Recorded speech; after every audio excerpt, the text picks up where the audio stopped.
Hey, it's Braden, and I'm here with Logan, Brianna, Poindexter, and this is. Wait a minute, Doc. Are you telling me you built a time machine? My mom always said life was like a box of chocolate. Now just do something! Help, please, mercy. Absolutely. Gobsmack. How are you doing today, Logan?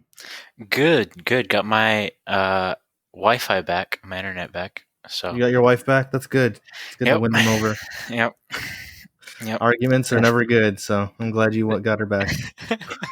That's oddly fitting for the discussion we're gonna have today. Yeah, go ahead. No, I was gonna ask, do we have anything specific that we got to mention before we get into it? Do we have any? Yeah, just real quick.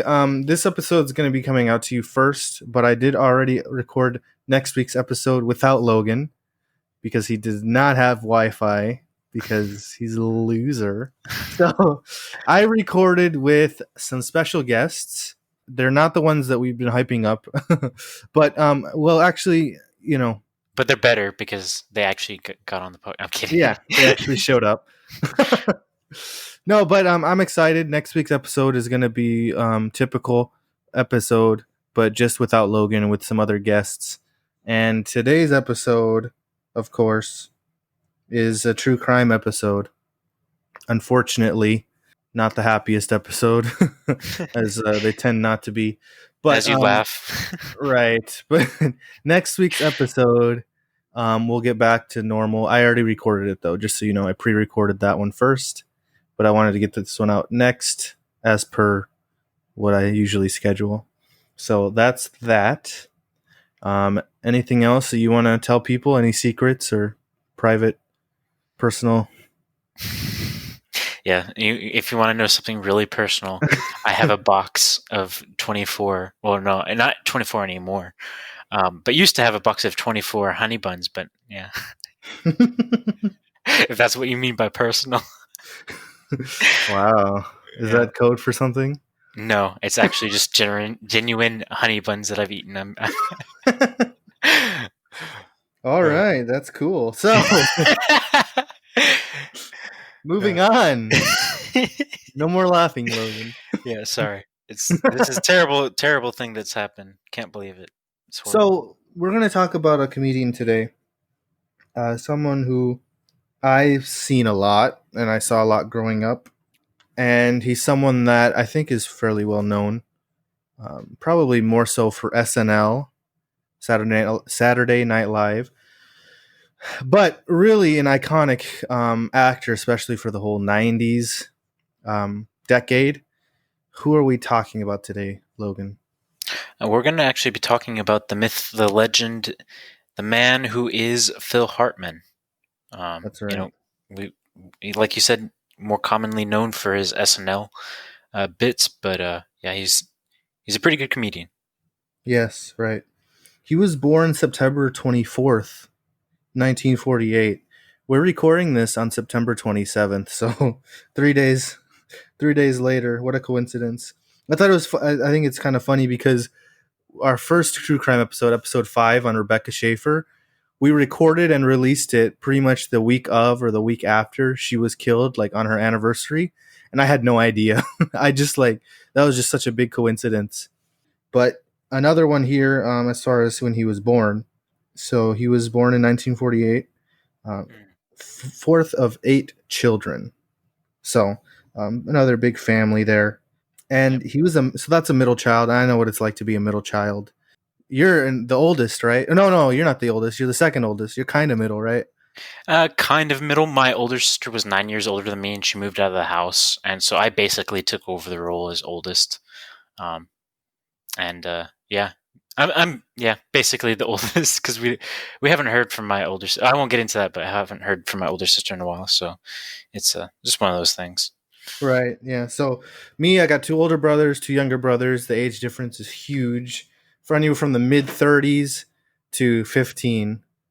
So that's like a 20-year age gap between us, and we're kind of spread out throughout that. But like Phil Hartman, or like me, Phil Hartman found affection hard to earn. No, I'm kidding. It wasn't that bad. But I'm gonna tell your wife, Brady. But I, the funny thing is, he wasn't even American; he was Canadian. yeah, yeah, a lot of good comedians come from Canada, right? Like It's true. Jim Mhm. Carrey, Rick Moranis. Is that how you pronounce it? Um, so there's some good Canadian. Wait, was he Canadian, or did he just make fun of Canadians? I think he was Canadian. Anyway, so yeah, but he's quoted as saying, "I suppose I didn't get what I wanted out of my family life, so I started seeking love and attention elsewhere." I don't know what that means. Probably out of comedy. Maybe he liked making people laugh. But they moved to the United States when he was 10 years old. He graduated from California State University. He got a degree in graphic arts. And he actually designed album covers for pretty well known bands. I don't know if anyone knew this. Poco and America. He designed some album covers for them. But this is next up is where really his career got started. 1975. He joined a comedy group called the Groundlings. Very, very well known. I mean, big comedy group. There's a lot of people that have come out from the Groundlings. But in this case, he helped Paul Rubens develop his character Pee Wee Herman. Mm. In fact, Phil Hartman co-wrote the movie Pee Wee's Big Adventure, and then on the TV show Pee Wee's Playhouse, he made reoccurring appearances as Captain Carl, and that's kind of where he started to get known by people. Was from the show, and he made a cameo appearance as a reporter in the movie as well. So, um, in 1986 is when he joined Saturday Night Live. Okay, and that's where he kind of got famous. Yep. And he was really good at impressions. Some of his really popular stuff was his Bill Clinton impersonation, Ronald Reagan, Frank Sinatra, and Ed McConnell. Is that how you pronounce it right?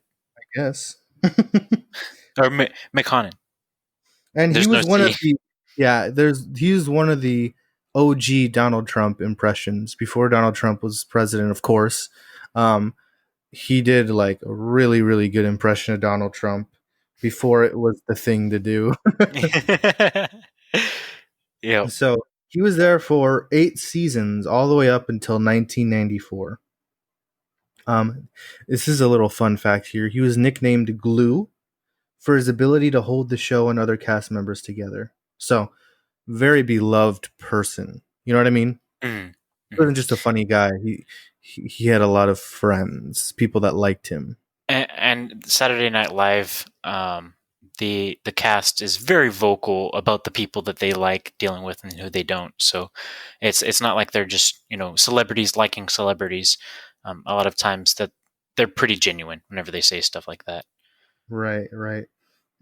So besides Saturday Night Live and his impressions, Logan, you want to give me kind of a little rundown on what he was known for, what he did outside of that? Well, I mean, and you've covered a lot.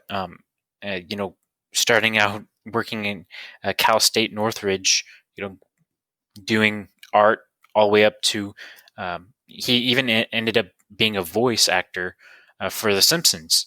Yep.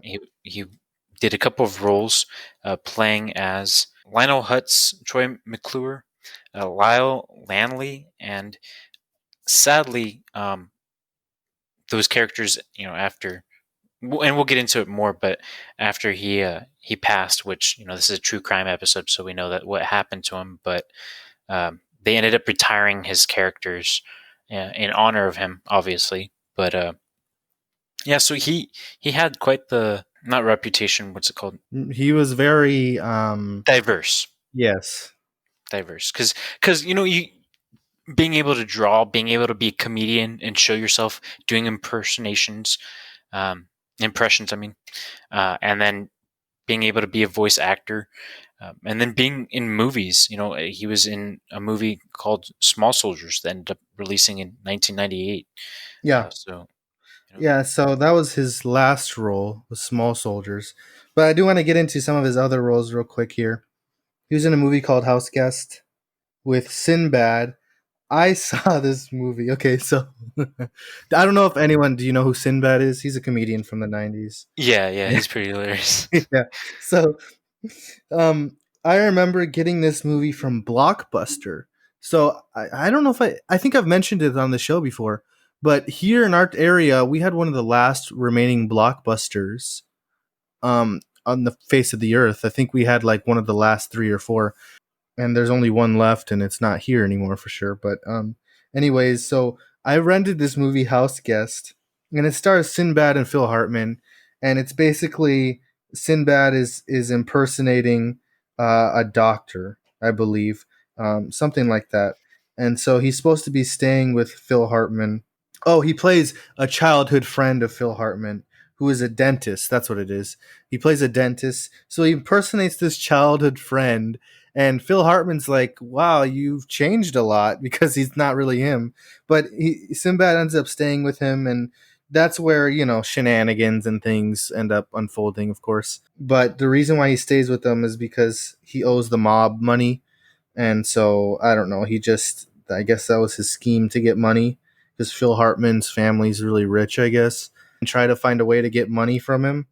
Uh, so that's when just a bunch of things happen, and it was not very well received by critics, and they basically labeled it as a one huge commercial for McDonald's because there are some hilarious, just ridiculous, obvious McDonald's product placement in this movie.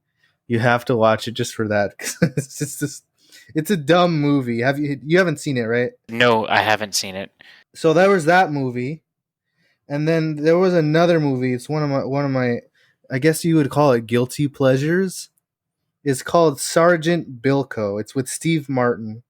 And Phil Hartman basically plays like the villain, if you want to call it that. Have you seen that movie? No, I haven't. Okay. I've heard about it though. Another movie not very well received by critics necessarily. I think it's hilarious though. You have to watch this movie because it's so stupid. um, but I don't know, not to get too much off topic, but usually with movie reviews, I like to look at them and see what critics have to say. But when it comes to comedies, it's a little different for me because for me, it's like not so much the story, but as long as it makes me laugh, then I think it's a good movie. You know what I mean? Like throughout the movie. Do you agree with that? Yeah, yeah, and especially if it's a comedy, if it keeps you like even just giggling at little stupid puns and stuff, and if it has character, you don't want the same thing being thrown in your face constantly. Right. But even if it's bad, sometimes movies can be so bad that they're good, and you're just laughing all the time, and you start to enjoy it. And a lot of those movies end up becoming Cult I don't classics. yeah, cult classics. I was gonna say cancel culture, but that's not it's very different.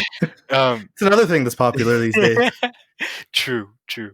But no, yeah, I have not seen it, so I'm very interested in it now. But it seems like you know Phil Hartman seems to work with the same people because he was also in uh, I guess, fairly popular movie, also a comedy derived from an SNL skit, Coneheads. Do you remember that one? Yes. Another great. I think that's more of a cult classic than his other movies, because it wasn't necessarily well received. But that was a movie based on an SNL skit. Another funny movie. I mean, you've seen it, right? Mm, mm, I Just have. he's been in some really funny movies that necessarily weren't huge hits at the time, but I think it's easier to appreciate them now. Yep. Yep. So those were his movies. Of course, his last movie was Small Soldiers. Oh, he was also in Jingle All the Way with Arnold Schwarzenegger. Oh, these cookies! Put that cookie down now! So there's that. But yeah, he was in Small Soldiers, which was supposed to be like, it was really hyped up. It was supposed to be like a huge breakout role for Phil Hartman. It was supposed to be just gigantic because it was directed by Joe Dante. Joe Dante directed Gremlins. He directed one of the other. We talked about the Twilight Zone movie. Mm. He directed one of the other, I guess you would call it like anthology episodes from the film. So he was a pretty big director. and that was supposed to be a huge movie, even though it was a little disappointing as far as critics go. I think it was really, as a kid, I watched it a lot. Small Soldiers. So those are some big, big films at the time, or that was one of them. So he had this kind of diverse portfolio that he was building, um, and so his acting career, his comedy career was continuing. He would have obviously been asked for more roles, but something happened that ended up breaking that up. He met a woman, Braden, and I warned you about this. Uh, You're the one talking about getting your wife back earlier. True. Met- so something terrible happened. He met a woman. Absolutely terrible. Um, no, but so he had already gone through 2 marriages actually, but then he married this woman named Bryn. Uh, they actually met on a blind date that their friends. Well, at least he had been convinced to go on this blind date. Had met her, and some of his friends, was both their friends on both sides, say that they were kind of perfect for each other. Um, Mm. a quote from Film Daily. Excuse me, jeez, tongue twister. Not really, but uh, it says a friend who knew them in the early days of the relationship said about Phil that he had never had a babe before, and she was it for him. So Wow.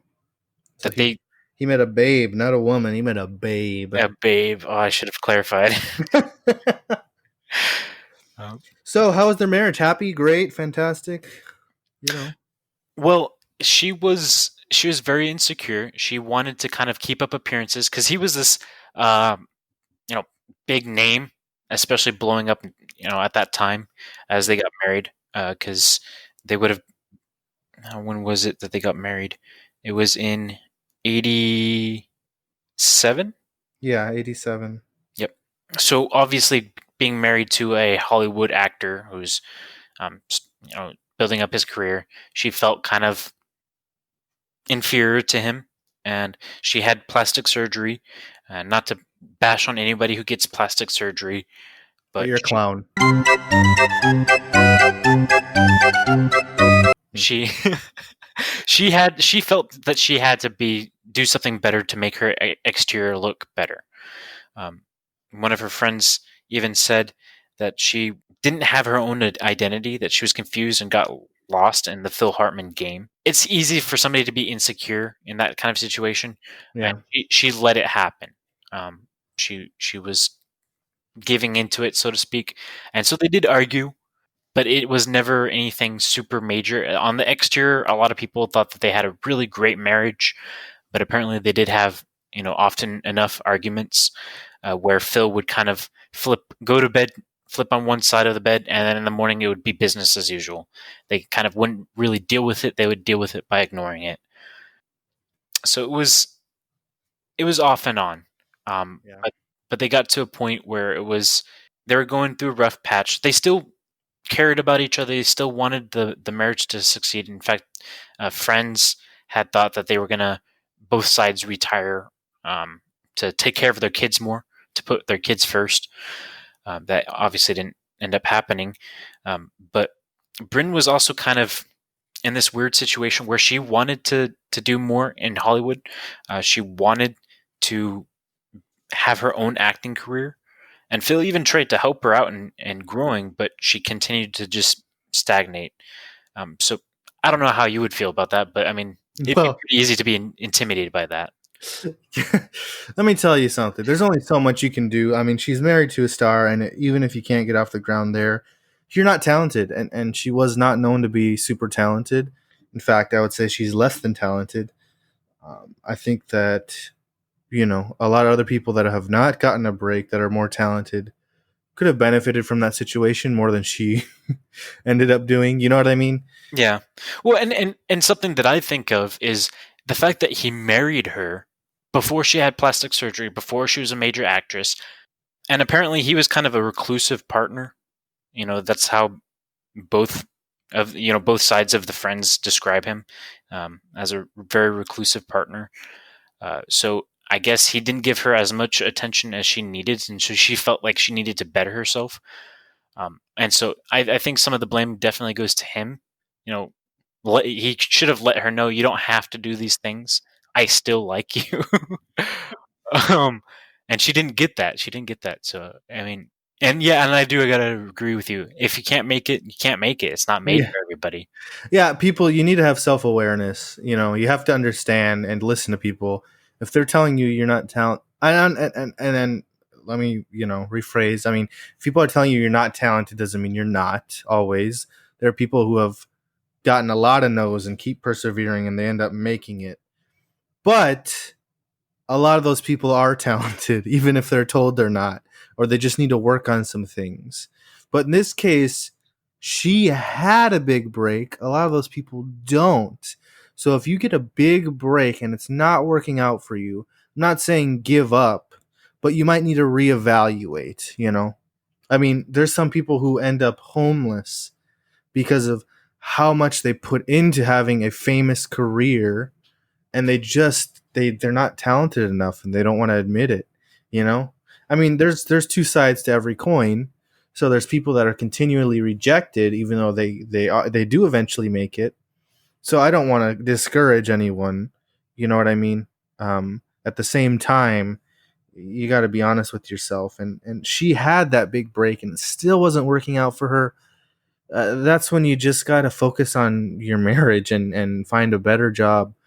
Your husband can probably bring in enough money on his own, and that's the point. Logan, is I think she didn't get the surgery for him.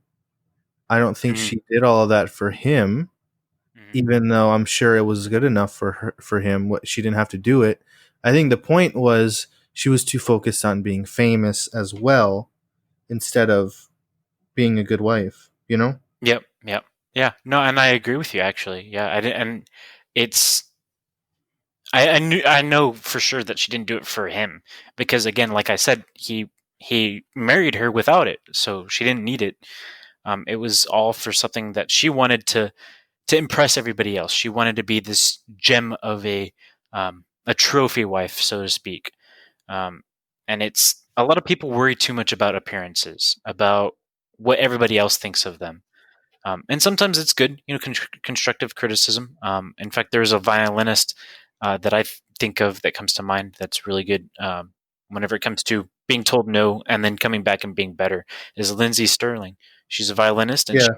amazing. She's really good because she dances and does all this crazy acrobatics while playing the violin. It's insane. But early on, she was told no because she went on um, a famous TV show. I forget whether it was America's Got Talent or not. I think it was, right? One of them. It doesn't matter. But she went on a talent show, was told no by Simon Cowell, and she went off and made it big.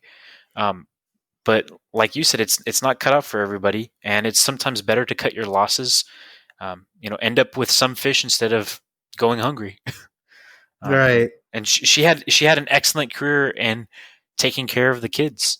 They both seemed very proud of their kids. Phil Hartman made it vocal many times that he was proud of his kids and proud of his family altogether too. Um, so it was a lot of insecurity, a lot of lack of self awareness. Yeah. Yeah. And it's unfortunate too. That's not the only problem they had. Okay. I think that's very minor Yep. compared to a big problem she had. You know what I'm talking about? hmm Yeah. The fact you mean that the fact that she felt kind of neglected.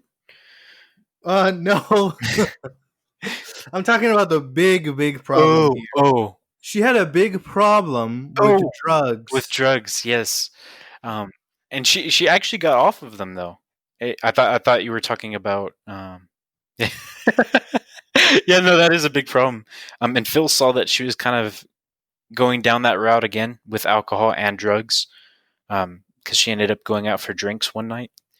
Um, and they ended up getting into a heated argument after that. And so, if you wanted to continue the story, because you know which Yeah. you want to go with it. Yeah, no, they did. Well, I was going to talk about literally right before the whole act of everything, so you can continue. Okay. Well, just basically what happened was she had gone out with a friend and had supposedly only 2 drinks, and I'm not saying she didn't or that she did. Just that's what is said, that she had 2 over the course of a meal. She got home and they got into an argument where Phil had actually said, in a threatening way, that he was going to end the marriage. That he saw her going down that slippery slope of alcoholism, of using drugs, and that he said if she started using drugs, that he was going to walk. So he ended up ending the dispute how he usually would. He went to bed, and she went her own separate way. At, they say, about 3 a.m., she went back to drinking a couple more times, and their kids were asleep. And so she walked into the bedroom where Phil had been sleeping, and she ended up pulling out a pistol and shooting him 3 times, twice in the head and once in the side. Yeah, so it was a Smith and Wesson. It was a 38. So she struck him, the first one, right side of his neck, lateral to his chin, and then his posterior right forearm, exiting the anterior, and then re-entering the right lower chest. So 2 of the shots hit him. It says no more than 18 inches away. Was the second one that ended up killing him, though. It was a fatal shot. Now, the most damaging would have also been fatal. It was a point blank shot. I believe that was the third one, it seems like. And it entered just above the bridge of his nose, passing through his skull and brain, and it rested in his head. So it was basically almost instantaneous. And they were saying it looked almost like he was smiling. He was in the middle of the dream. I mean, it happened so quickly. So, I mean, considering the circumstances, at least it was he didn't. fast. Yeah, you know what I mean? Yep. Hey, guys. So, unfortunately, something happened with the audio. We use Zencastr to record, where from this point on, my audio, it didn't save it. It didn't pick it up for some reason. So thank you all for listening. I'm going to go ahead and end the episode by letting you hear some things that Logan had to say on the issue. Unfortunately, you didn't get to hear the rest of the story, but I hope we do bring awareness to what happened to Phil Hartman, and hopefully he's remembered and you guys are able to, watch maybe some of his movies, some of his skits on SNL, and see what kind of the funny guy that he was, and the talented comedian that he was. So again, thank you, and I'll let I'll let Logan talk for a few minutes, based on what we recorded from his audio. In Los Angeles today, the actor and comedian Phil Hartman was shot to death in his own home, apparently by his wife, who then killed herself. They had 2 children. Police are still trying to figure out exactly what happened, but clearly something went very wrong. Here's ABC's Brian Rooney. Mr. Hartman, sir. Right in the camera. Hartman and his wife, Bryn, a former model, made a glamorous Hollywood couple. At 6:20 this morning, police answered the report of a gunshot at the Hartman house. Officers were actually in the house, removing the Hartman children, when they heard another shot. Hartman was found dead in the bed. His wife was nearby, an apparent suicide. She apparently shot herself as the officers were in the house removing the second child. Their children, 6 and 9 years old, were not hurt. Police could not say what provoked the shootings. As a comedian, Hartman was a man of 1,000 faces, maybe the least well-known of which was his own. Live from New York, it's Saturday night! He portrayed famous men as slick and smarmy characters. Millionaire Donald Trump. It was so easy. And President Clinton. This administration has been more open about its affairs than any previous administration. Hartman spent 8 years with NBC's Saturday Night Live, more recently starring as a puffed-up anchorman on the sitcom News Radio. Oh, I'm starting to feel like Jackie Robinson playing for the Sacramento Bumwads. After leaving the hectic pace of New York and Saturday night, Hartman said he was happy in Los Angeles. He told a reporter, "We have more of a normal human lifestyle now." He was 49 years old. She was 43. Brian Rooney, ABC News, Hollywood. Yeah, especially whenever you know that they've been having issues. Um, it'd be fairly hard, and to know them personally too, and not believe that that's something that they would be able to do. Um, and from what I could find too, I believe she was on Zoloft as well, and that has some bad. That's a bad mix with alcohol. That ends up being pretty bad for you end up doing things you don't really expect to do. Um, and even if that wasn't the reason why she did it, it's still going to make you quite violent and hysterical at the very least. Well, I mean, imagine finally sobering up and finding out that you killed, the person you love. Yeah, I mean, she's gonna be freaking out. Other than having a rocky marriage, but I mean, we were imperfect. it's it's gonna happen. He didn't. There wasn't there wasn't any abuse. There wasn't any. I mean, it was all in her head as far as what I could find. She felt kind of neglected a little bit. But she should have reached out to him and let him know instead of letting it get into an argument. And then she kind of resorted back to going to the alcohol and the drugs, and she had a lot of stuff in her system. Yep, it's one of those things that they're like, oh, I used, I went to high school. I ended up getting homeschooled for the last 2 years of my schooling, but I remember a lot of the kids would come home or not come home, come to school. Yes, they would go to my house. No, they would go to school on Monday morning with a hangover, and it's like, dude, you're like 17, you're 16. Like, why? It's absolutely ridiculous. If for nothing else, their liver is gonna die before I go blind. And so, I mean, hey, is what it is. Because I've known people who had their parents commit suicide, and most of the time they're pretty messed up. So I'm glad that the kids are at least a little bit okay. When there was rumors that he was planning on retiring, maybe not right away, but here pretty soon to focus more on his kids and his family. So if she had just been patient, she might have gotten everything that she had felt that she didn't have. And she, him stepping out of the limelight, how that might have affected her, it probably would have made her feel a lot better. But just one of those things. If things could have been different, as they say, suicide is a permanent solution to a temporary problem. So don't if you feel the need, reach out to somebody. There's the suicide hotline. And I guess that's what we'll close this with, right, Braden? I guess there's not really much else to close it with, but the hotline is, if my phone will want to cooperate, it is 800-273-8255. Again, 800-273-8255. And they'll just listen to you. They're not going to ask you anything private or personal. They'll only talk with you as much as you want to talk, and letting them they'll hear you out for what you need to let off. If it's just steam, or if it's just that you need to get something off your chest, they're willing to listen.